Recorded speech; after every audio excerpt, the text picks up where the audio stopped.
Avant la fête de la Pâque, sachant que l'heure était venue pour lui de passer de ce monde à son Père, Jésus, ayant aimé les siens qui étaient dans le monde, les aima jusqu'au bout.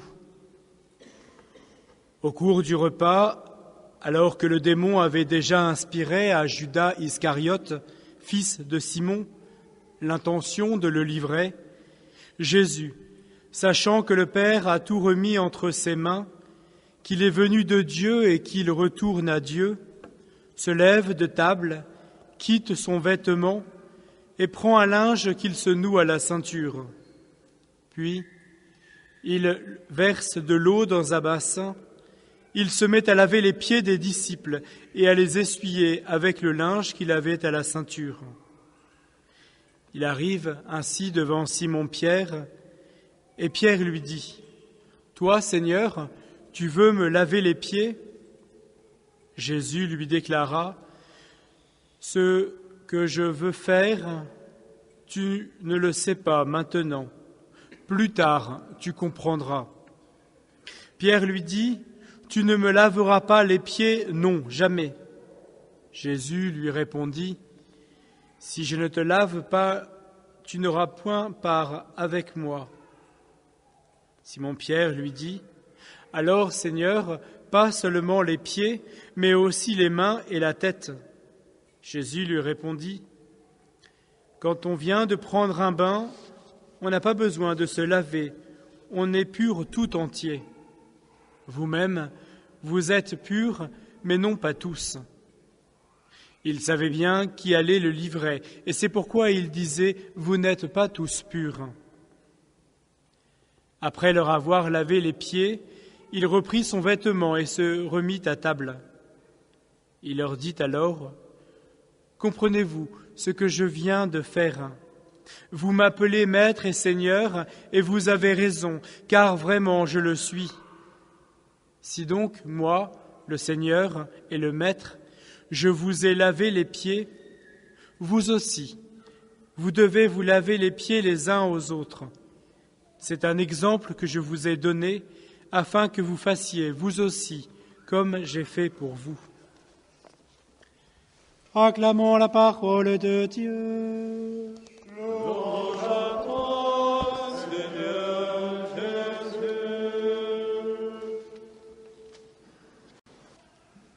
C'est un exemple que je vous ai laissé, afin que vous fassiez vous aussi comme j'ai fait pour vous. Chers frères et sœurs, j'ai eu à poser ce geste pour donner un exemple. Ce geste était celui des esclaves, de l'esclave d'une maisonnée envers l'autre qui arrivait à la maison. C'est un geste d'hospitalité accompli par le dernier des serviteurs d'une maison. Jésus dit de ce geste, c'est un exemple que je vous ai laissé, afin que vous aussi, vous fassiez de même.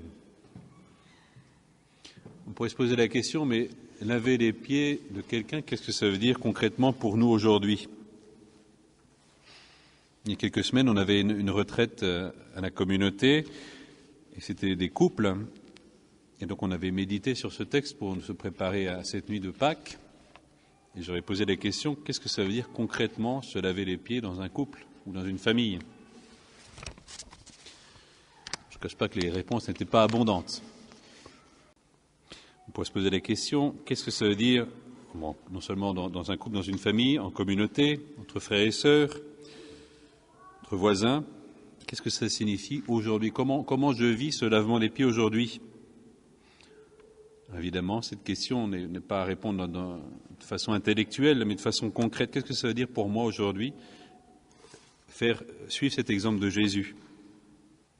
Pour répondre un petit peu à cette question, je vous propose tout simplement de méditer sur la signification, sur la portée du geste pour Jésus lui-même. Essayons de réfléchir, qu'est-ce que ça veut dire pour Jésus à ce moment précis du jeudi saint, c'est la Sainte Seine. Jésus accomplit ce geste en obéissance à la volonté de son Père. Il accomplit la mission confiée par le Père. sans cesse l'Évangile, et particulièrement l'Évangile selon saint Jean dans ce passage, insiste sur le fait que Jésus fait la volonté du Père. Dans ce passage d'Évangile, on voit que ce geste de Jésus invite chacun, met chacun devant ses responsabilités. Dans ce passage, plusieurs fois revient la position de Pierre et de Judas. Le geste que pose Jésus nous met devant nos choix. Est-ce que nous allons accomplir la volonté de Dieu ou bien est-ce que nous allons la rejeter? Un autre point qui est développé dans le texte, c'est sur la signification de ce geste, c'est que Jésus donne sa vie pour ceux qu'il aime.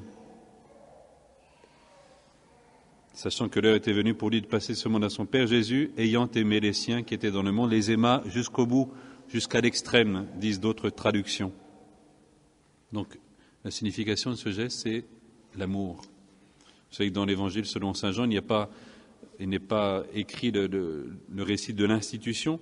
Ce texte du lavement des pieds tient lieu et place de l'institution de l'Eucharistie. Il donne sa vie. Ce geste du lavement des pieds signifie le don de sa vie, jusqu'au bout. Et un dernier aspect de la signification du geste pour Jésus, c'est l'humilité qu'il montre à travers ce lavement des pieds. C'est ce que Jésus souligne à la fin. Vous m'appelez Maître, Seigneur, et vous avez raison, car vraiment je le suis. Si donc, moi, le Seigneur et le Maître, je vous ai lavé les pieds, vous aussi, vous devez vous laver les pieds les uns aux autres. Autrement dit, Jésus vous nous invite à l'humilité. Et c'est le sens de toute la mission de Jésus. Comme dit saint Paul, lui de condition divine ne retient pas jalousement le rang qu'il égalait à Dieu, mais il s'est anéanti, prenant la condition de serviteur. Donc ce geste du lavement des pieds souligne de manière particulière cet anéantissement. Il s'est fait à rien. Ce geste choisi par Jésus pour accomplir la volonté de Dieu par amour. Jésus prend à la dernière place, et il a tellement de prise que personne ne pourra la lui ravir. Voilà en quelques mots ce que nous pouvons dire sur le sens du geste de Jésus quand il lave les pieds à ses amis. C'est un exemple que je vous ai laissé afin que vous aussi vous fassiez comme j'ai fait pour vous. Heureux êtes-vous si vous faites de même, dit le texte un peu plus loin. Qu'est-ce que signifie laver les pieds pour moi aujourd'hui? À la suite de Jésus, je vous propose quelques orientations. Comment laver les pieds aujourd'hui, concrètement? Ça veut dire accomplir la volonté de Dieu telle qu'elle m'est enseignée par les commandements de l'Église, par les 10 commandements tout simplement, qui se résument dans le commandement de la charité, même quand ça coûte, même quand nous ne comprenons pas. Cela signifie avoir foi. Aimer, ça veut dire avoir foi dans un monde qui non seulement ne croit plus, mais bien souvent rejette la foi, nous rejette. Aimer, c'est tenir bon. On peut dire dans le mariage, s'appuyer sur la grâce du sacrement du mariage, s'appuyer sur les engagements que nous avons pris dans la vie religieuse ou les uns vis-à-vis des autres. Se laver les pieds les uns les autres, cela signifie être patient. Dieu nous a montré une patience infinie. Combien plus devons-nous avoir patience les uns vis-à-vis des autres? Vous savez que dans la Bible, on tient la patience, c'est un synonyme du pardon. Pardonner, se pardonner à soi-même, c'est-à-dire ne pas tomber dans la désespérance, mais toujours se relever, pardonner aux autres, parce que Dieu lui-même les ont pardonnés. Enfin, laver les pieds signifie donc montrer une grande humilité, autrement dit, ne pas avoir peur des humiliations, des tâches ingrates, d'être compté pour rien. Ce soir du jeudi saint, demandons à notre Maître et Seigneur, à l'intercession de la servante du Seigneur, que nous rendions concret notre désir de le suivre. Amen.